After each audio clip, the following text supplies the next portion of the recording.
کیے گئے عزیزان ملت اسلامیہ پوری دنیا میں آپ دیکھ سکتے ہیں جہاں جہاں مسجدیں ہیں آپ کو وہاں مدارس بھی نظر آئیں گی. یہ مدارس کس لیے ہوتے ہیں؟ یہ جو نماز کا آستانہ ہے اس سے لوگوں کو جوڑ دیا جائے تاکہ لوگ نماز کے ذریعے اللہ تعالیٰ کی مدد حاصل کر سکے, نصرت حاصل کر سکے. لیکن بات تو ادھوری ہوئی نا. اللہ تبارک و تعالیٰ نے صرف نماز سے مدد حاصل کرنے کا ذکر نہیں کیا نا, اللہ تعالیٰ نے فرمایا صبر سے بھی مدد حاصل کرو.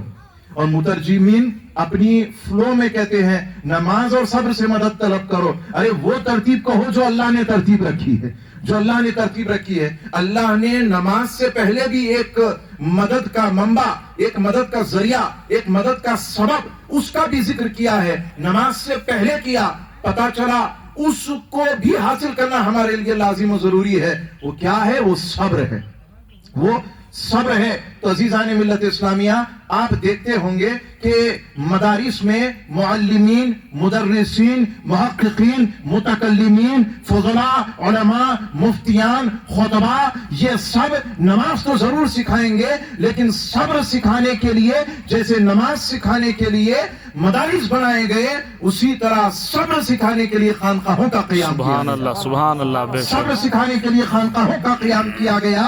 امام جعفر صادق کے در کی خیرات لے کر امام اعظم ابو حنیفہ نے نماز سکھائی اور اسی در کی خیرات لے کر بایزید بستامی نے صبر سکھا دیا. سبحان اللہ. سبحان اللہ. تو محترم حضرات یہ دو چیزیں جب یکجا ہو گئی تو پھر وَلَا تَحِنُوا وَلَا تَحْزَنُوا وَأَنْتُمُ الْأَعْلَوْنَ إِن كُنتُم مُؤْمِنِينَ. مومن کامل ہو گیا.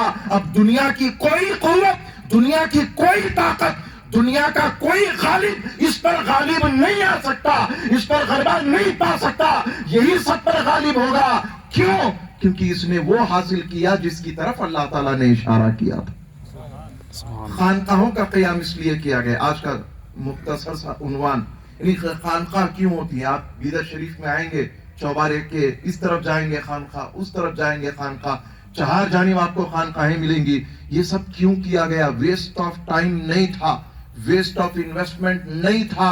اس کے پیچھے بہت سارے راز پوشیدہ تھے. تفصیل ہوتی تو میں یہ بھی بتاتا کہ کمانیں کیوں بنائی جاتی ہیں خانقاہوں میں.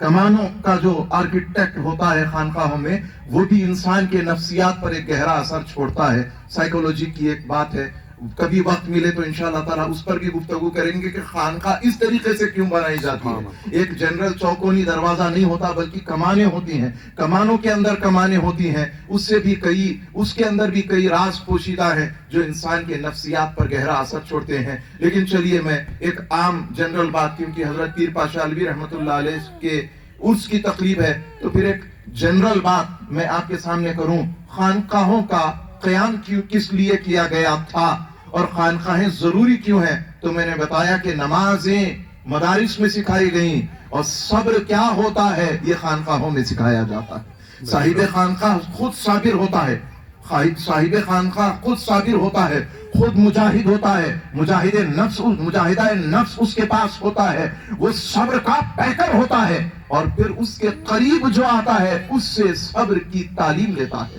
اس سے صبر کی تربیت لیتا ہے. اور آپ دیکھتے ہیں کہ جسے صبر کی دولت ملتی ہے, صبر کی دولت ملتی ہے, وہ خود بھی خوش دل ہوتا ہے, وہ خود بھی بہت آباد رہتا ہے. وہ جہاں رہتا ہے آبادیاں رہتی ہیں, بہاریں رہتی ہیں, خوشحالیاں رہتی ہیں. یہ انسان کے صبر کا کمال ہوتا ہے. اور اللہ تعالیٰ نے صبر کرنے والے کے لیے ہی فرمایا ہے ان اللہ مع الصابرین. دیکھنا چاہتے ہو اللہ تمہیں کہاں ملتا ہے؟ خانقاہوں میں ملتا ہے, کیونکہ صبر خانقاہوں میں سکھایا جاتا ہے. سبحان اللہ. سبحان اللہ. صابرین خانقاہوں میں رہتے ہیں, صابرین خانقاہوں میں رہتے ہیں. تو عزیزان ملت اسلامیہ خانقاہوں سے کیا ہوا کہ ایک عرصہ دراز تک نبی کریم صلی اللہ علیہ وسلم کے وصال مبارک کے بعد ایک طرف احادیث کا کام ہوا, ایک طرف ماتریدیہ کا علم الکلام پھیلتا رہا, اشاعرہ پھیلتے رہے, دوسری طرف مذاہب اربعہ قائم ہوتے رہے, ائمہ فقہ قائم ہوتے رہے, اور ایک شعبہ بزرگوں کا ایسا بھی تھا جو لوگوں کا تزکیہ نفس کیا کرتے تھے, جو لوگوں کا تزکیہ نفس کیا کرتے تھے, لوگوں کو صاف ستھرا کیا کرتے تھے. تو عزیزان ملت اسلامیہ ایک بہت بڑا کردار دین اسلام کو پھیلانے کے لیے اس دنیا کے جغرافیہ پر کونے کونے میں اگر اسلام ہے تو آپ دیکھ سکتے ہیں کہ جب تلوار اٹھانے والوں کی تلواریں گر پڑی، جب فوجوں کی فوجیں کٹ کر کے میدان میں خون ہو گئی، گوشت کے چتھڑے بکھرنے لگے، اور جب فوجیں کام نہ آئی، تلواریں کام نہ آئی، اور جب لوگوں کی قوت بازو کام نہ آئے، تو اس وقت تاریخ شاہد عدل ہے، اولیاء اللہ کی مسکراہٹوں نے دین کو پھیلا دیا، سبحان اللہ، اولیاء اللہ کی تعلیمات نے دین کو پھیلا دیا۔ ہندوستانیوں سے پوچھو، ہندوستان کے مسلمانوں کی یہ جو اتنی زبردست آبادی ہے، مائنورٹی کہتے ہیں لیکن اچھے ملک کے مسلمانوں کی آبادی سے بھی زیادہ ہے، ایک اچھے خاصے ملک کی آبادی سے بھی زیادہ ہے، ہم مائنورٹی کمپیریزن میں ہیں، لیکن الحمدللہ ہماری اپنی تعداد۔ ان ہندوستانی مسلمانوں سے پوچھو کہ دین کس سے ملا، تو یہ ہرگز یہ نہیں کہیں گے کہ کسی غازی نے دین لا کے دیا، یہ نہیں کہیں گے کہ کسی تلوار اٹھانے والے نے گھوڑے پر سوار ہو کر کے ہمیں دین لا کر کے دیا، یہ سب کے سب یکجا ہو کر اجمیر کے اس گنبد کی طرف اشارہ کریں گے جسے گنبد غریب نواز کہا جاتا ہے۔ ہمیں دین اسی چوکٹ سے ملا، ہمارے باپ دادا کو دین اسی چوکٹ سے ملا۔ ہندوستان کی سرزمین پر اذانیں ہوتی ہیں، یہ غریب نواز کی نالین کا صدقہ۔ سبحان اللہ، سبحان اللہ، بغداد شہاب الدین سہروردی کا ہے، بخارا بہاؤالدین نقشبندی کا ہے، اور پھر پوری دنیا پر حضور غوث الاعظم کا فیضان، پوری دنیا پر حضور غوث الاعظم کا فیضان ہے۔ جہاں علماء اپنا قلم روک دیتے تھے، وہاں اولیاء اپنی قربانیوں سے لوگوں کو منزلوں کا راستہ بتا دیتے تھے۔ سبحان اللہ، ایک واقعہ حال ہی کا پیر مہر علی شاہ صاحب کا، پڑوسی ملک میں، وہ تو یہی ملک تھا اس زمانے میں، قلم رکھ دیا ختم نبوت پر لوگوں نے، تو پیر مہر علی شاہ صاحب نے فرمایا کہ اس قلم کو میں اپنے ہاتھ سے نہیں لکھوں گا۔ قلم سامنے رکھا گیا، پیر مہر علی شاہ صاحب نے نظر ڈالی، قلم خود بخود لکھنے لگا، سبحان اللہ، قلم خود بخود لکھنے لگا ختم نبوت کے دلائل۔ عزیزان ملت اسلامیہ، اولیاء اللہ کیا کرتے ہیں؟ اولیاء اللہ کیا، ان کی زندگیاں ایثار سے بھر پڑی ہوتی ہیں۔